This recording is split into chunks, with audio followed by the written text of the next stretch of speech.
Alright, so we're back with the 7220, but we're actually not here for this opener today. We're here for this. My linear model LDO50 that I got home. Here's the box for it. The machine itself was not brand new. You can see that it has been mounted before. However, the wall button, the sensors, the remote, and everything is brand new. This is the original remote model MTR3, and I actually didn't show this in the last video, but I did also find this in the box. It is a one-button remote. So yeah, so the opener itself is not new, but everything else that came with it was. This is the straight arm. It's a full arm instead of a half arm. We've got your hardware and parts bag here, your nuts and bolts, brackets, emergency release. Those are your sensor brackets also. And what else? This is your wall button hardware. Curved arm. I like this arm because it's longer. I think it might actually be even a little bit longer than the Genie curved arm that I have, which would be nice because it gives you just a little bit more to work with. So the machine itself, the light lens is broken on it, as I showed in the last video. It is held on with tape on this side. The light does work, as you can see.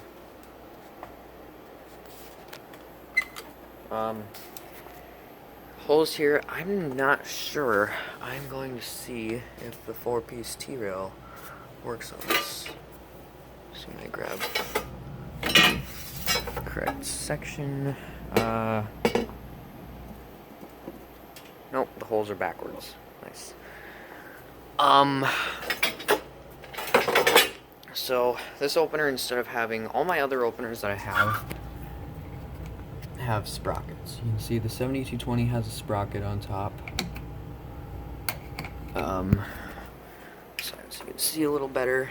The Sears has a sprocket, the Rainer has a sprocket, and well, the Sears Best, and then the old Sears has a sprocket underneath its covers.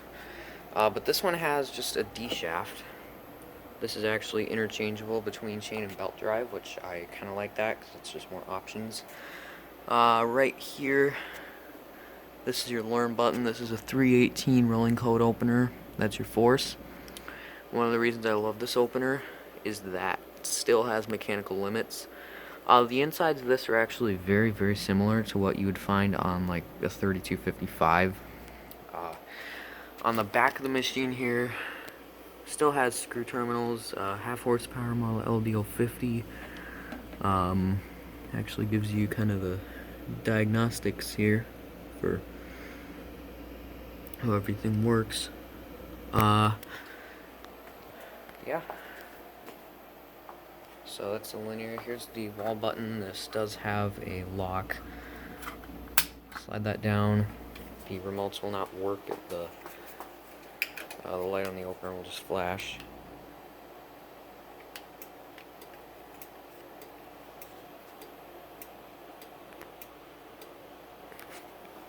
Let me unlock it. The model on this is HAE00001. So, yep. And then these are the sensors. You can see this one right here is the sending eye. It just has one green light, and then this is the receiving eye that has a red light that when you knock them out of line, it does turn off. These are actually pretty small too. So we'll go ahead and run this.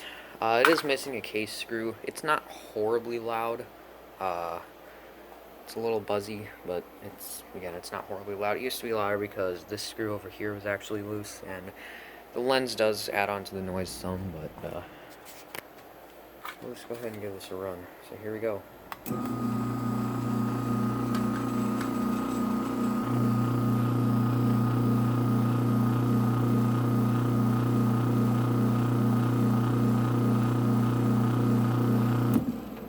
So yeah, it's pretty nice. Not sure what that buzzing is coming from the machine. go ahead and run it down using 3-button remote, which I didn't yet mention. This is model MTR3. So this actually used to come with the MCT3, I believe. Oh, also, I did show one on my uncle's door a long time ago. You'll notice that the case on this one is actually kind of a light gray. I think the one that I showed before might have been black, but I'm not sure. So, anyway, we'll close this down. Much quieter on the way down than it is on the way up.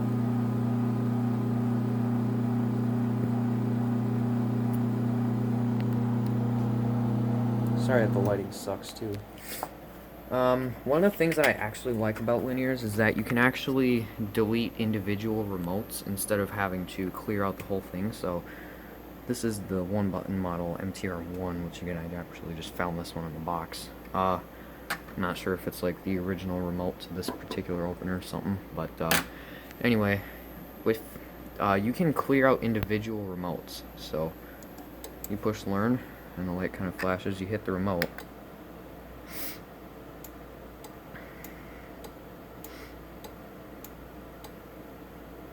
You do that, and now the remote no longer works. And then you can just program it again,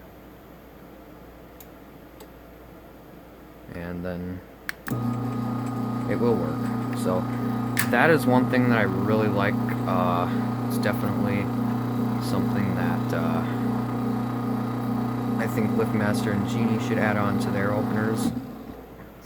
The other thing I want to see is if this remote's going to work. I found this one in the garbage. I was not sure at first what it is, or what it was. I thought this was one of the cheap knockoff remotes, but it actually is a linear remote. I did not know that. Oh, I guess it says linear right in the back. Didn't realize that. Model ACT-31B. I did some looking online about these, and there's also a 4-button version, which I haven't seen. But you can see when I hit it, it actually does light up, so just kind of curious as to... Alright, I guess it does program in.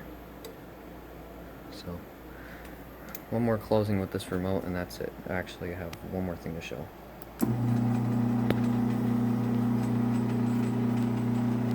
Very quiet. Table rattles a little bit.